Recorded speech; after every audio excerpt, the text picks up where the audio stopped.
Critical minerals are at the center of the U.S. brokered peace deal between the Democratic Republic of the Congo and Rwanda. So are more African governments shifting towards taking greater control of their minerals, and how are they doing it?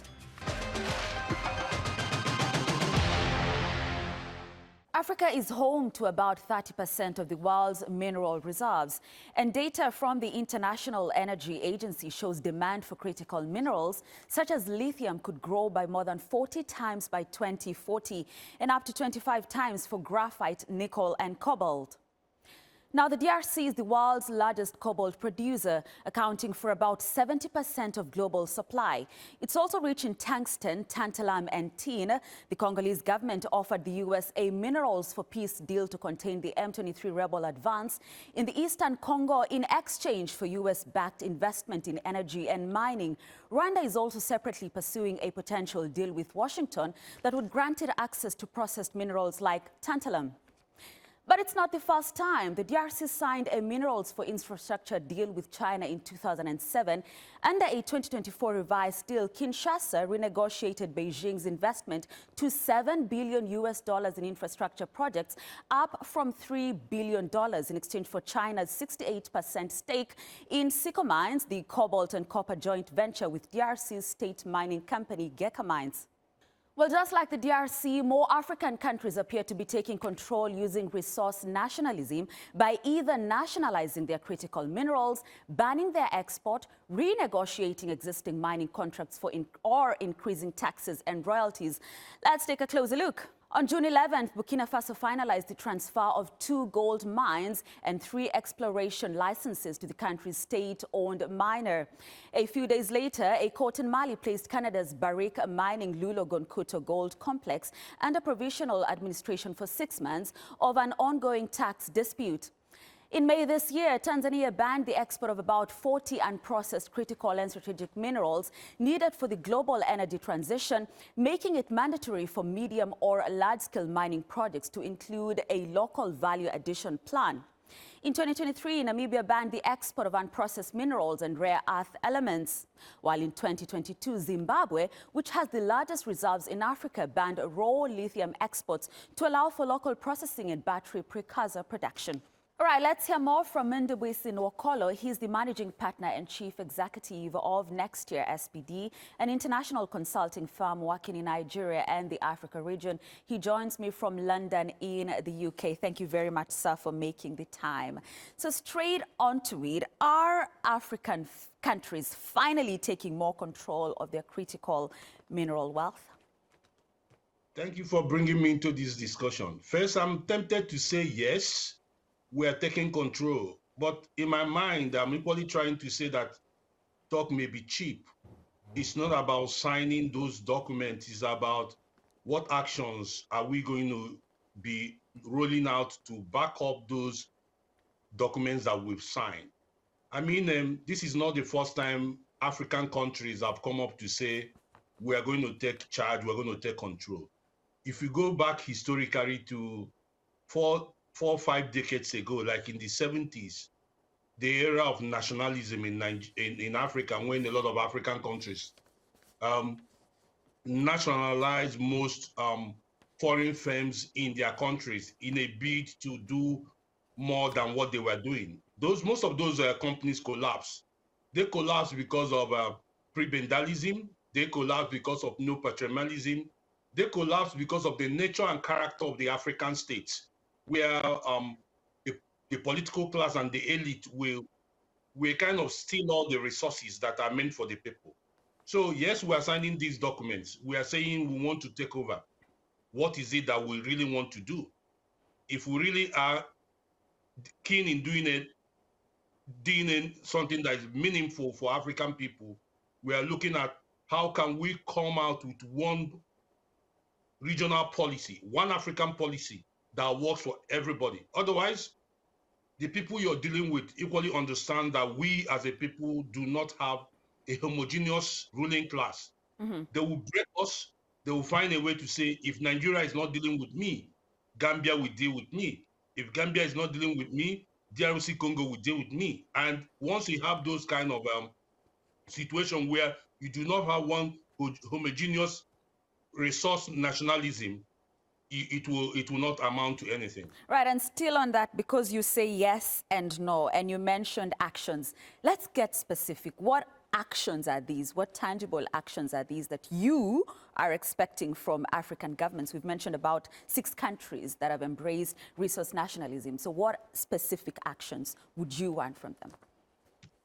First, we will try by putting our house in order. Putting our house in order is to look at one homogeneous resource national policy where no country has something different from others.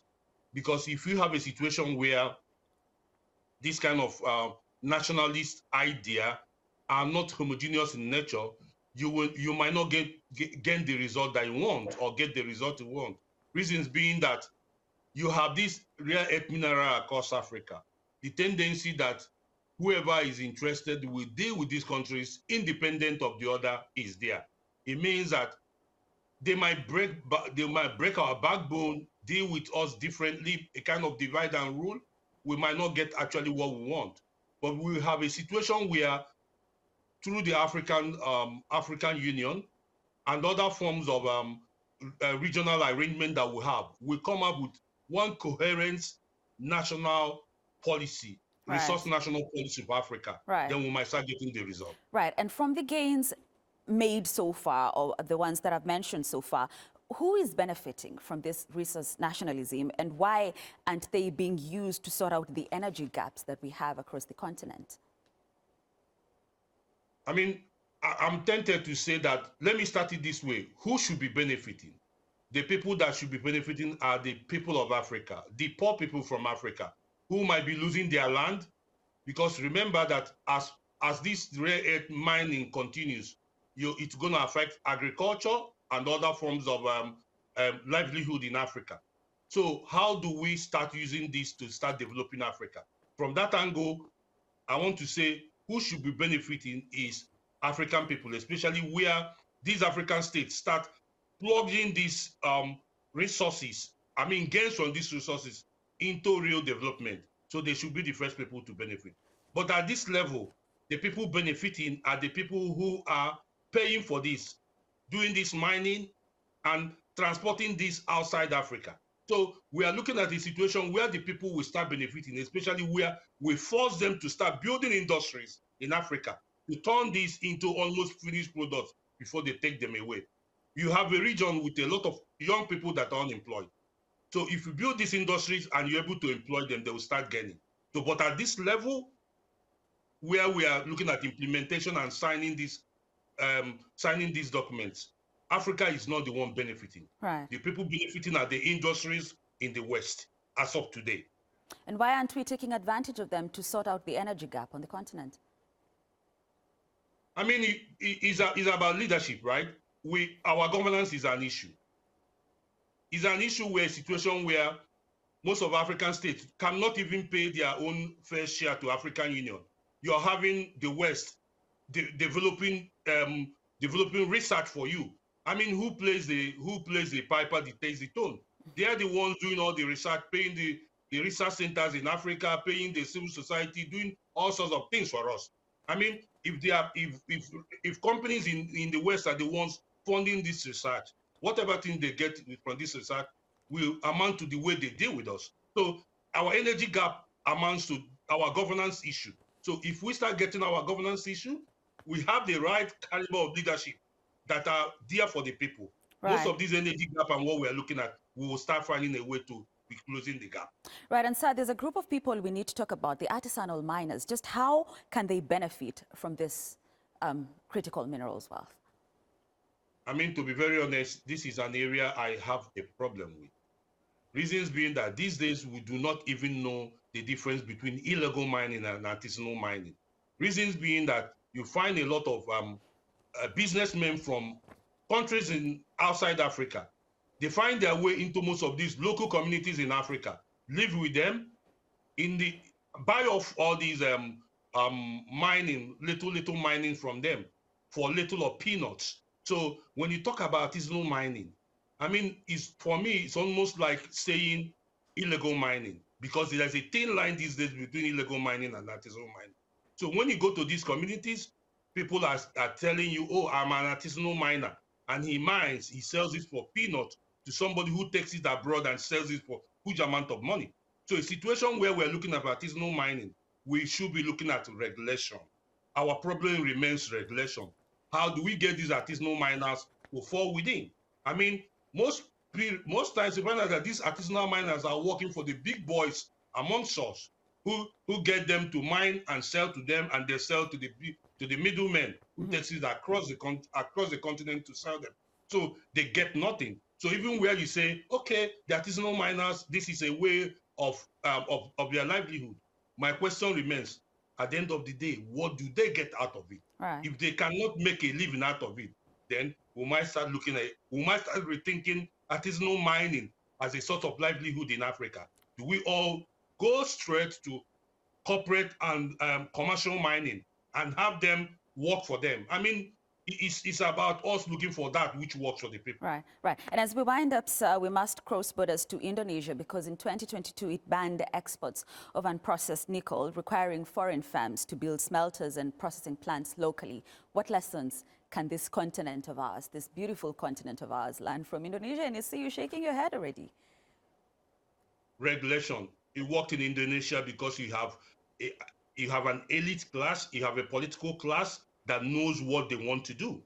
I mean, it's not the same in Africa. In Africa, you have our capitalists who do not even know what they want. They dare to answer names. They register most of these companies. They control less than 5% of the worth of these companies, right? So the companies are registered in their name and they do nothing. You have state institutions that are failed, that are ineffective. So if you don't have an effective state, you cannot even implement and force down most of these things. He worked in Indonesia because he has a state that knew what he wanted, worked for it, and forced the foreign firms to build factories in Indonesia. I mean, can we do it? Yes, we can do it. But we can only do it if we an effective state with state institutions that work, an effective state that are forcing the elite, the political class, to play by the rule of the state. Indeed. Thank you. Thank you very much, Mr. Ndubisi Nwokolo, the Managing Partner and Chief Executive of Next Year SPD. Thank you very much for your time and your contribution. Still to come here on Africa Matters.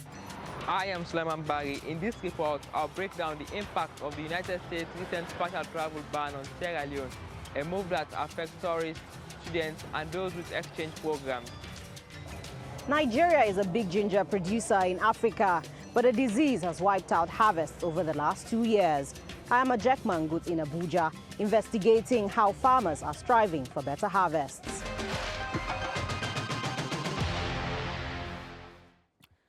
To Kenya now, where Amnesty International says most of the 16 people who died on Wednesday, June 25th, were killed by police.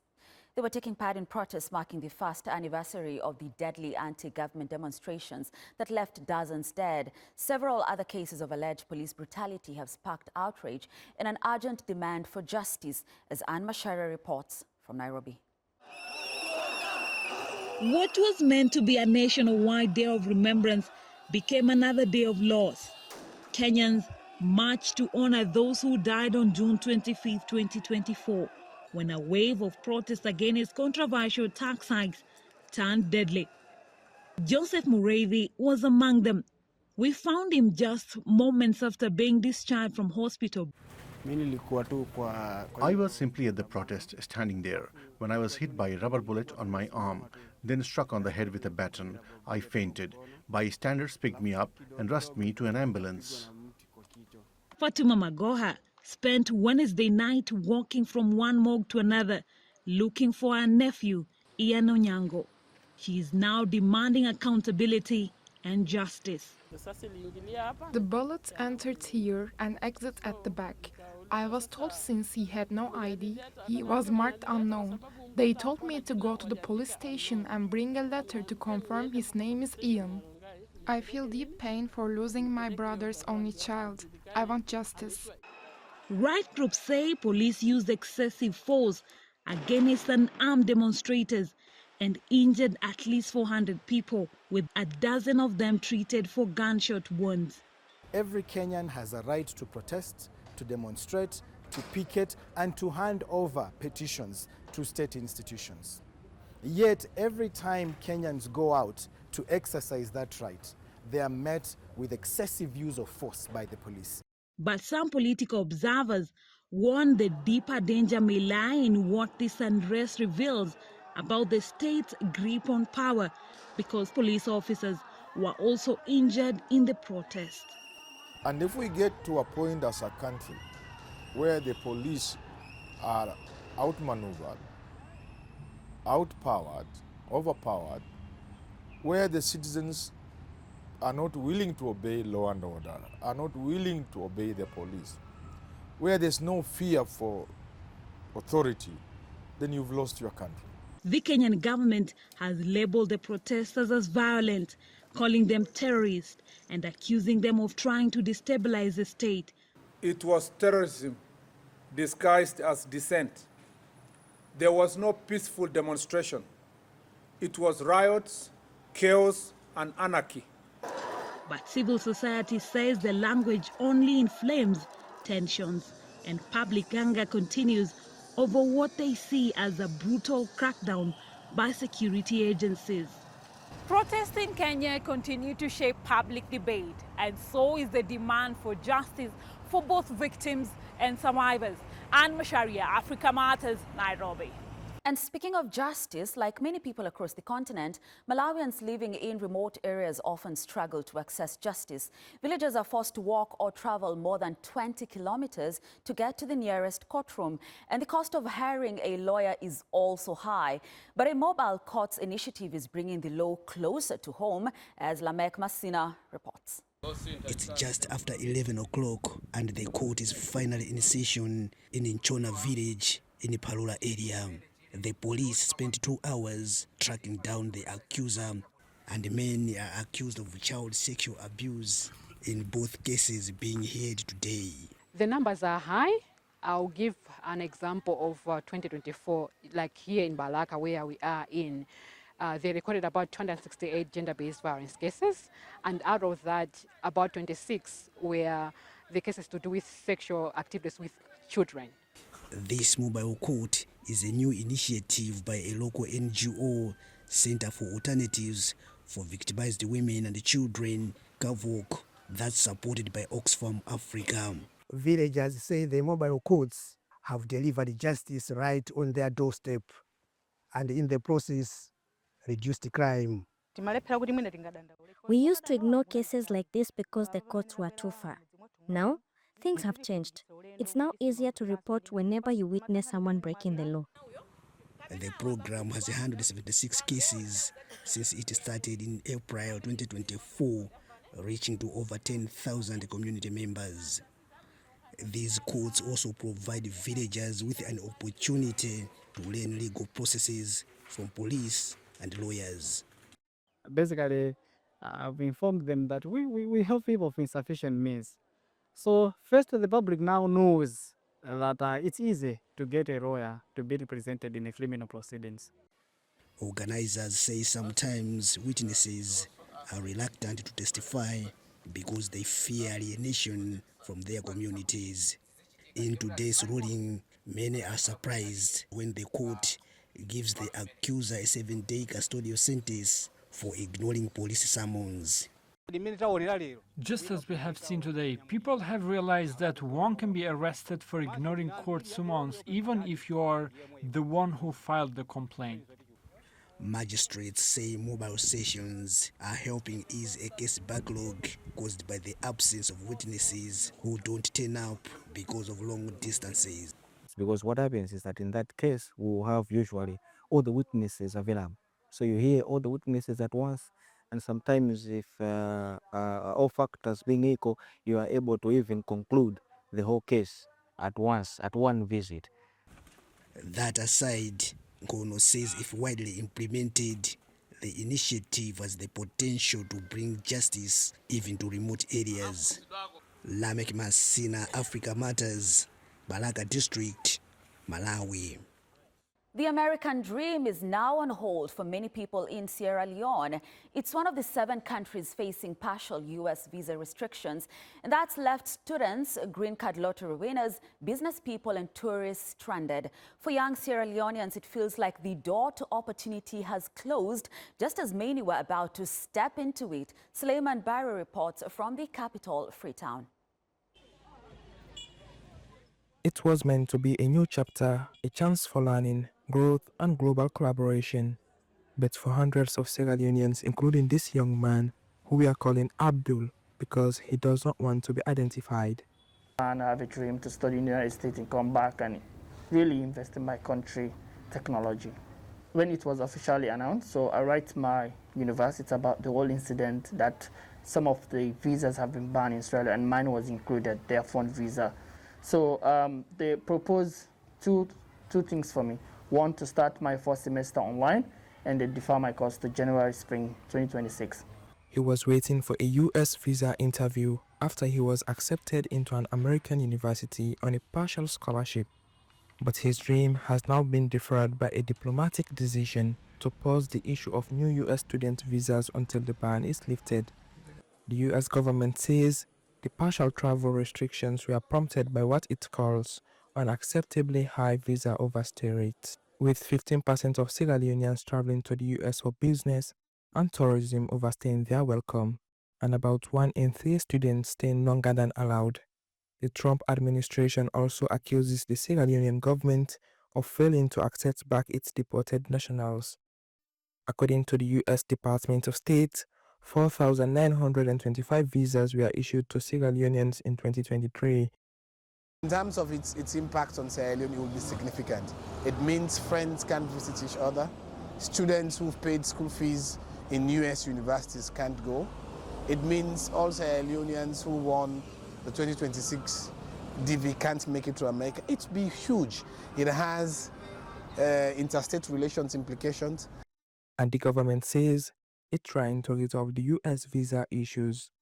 We want to find out how we can work together with the United States government to address the concerns that they have so that our citizens will continue to benefit from the strong bilateral relationship between the two countries, can continue to travel, to go to the U.S. and come back, and we enjoy the fullness of what the relationship has given both countries over the years. The move also threatens over $114 million worth of trades between the two countries. Some of the affected students say they are now exploring options in Canada, the UK, or taking online courses. As Sierra Leone's policy tries to meet the U.S. visa requirements, many still hope to resume travel to the U.S. to pursue their American dream. Suleiman Barry, Africa Matters, Freetown. Staying in West Africa, we head to Nigeria, where ginger farmers fear they could face yet another challenging harvest season. In the past 2 years, severe ginger blight has destroyed crops across thousands of farms, leading to losses worth millions of dollars for one of the world's biggest producer of this key agricultural export. Ajek Mangut has more. Ginger farmer Emmanuel Mekanu says he suffered major losses in his last harvest in July 2023. Ginger blight, a fungal infection, caused his crop to rot in the soil.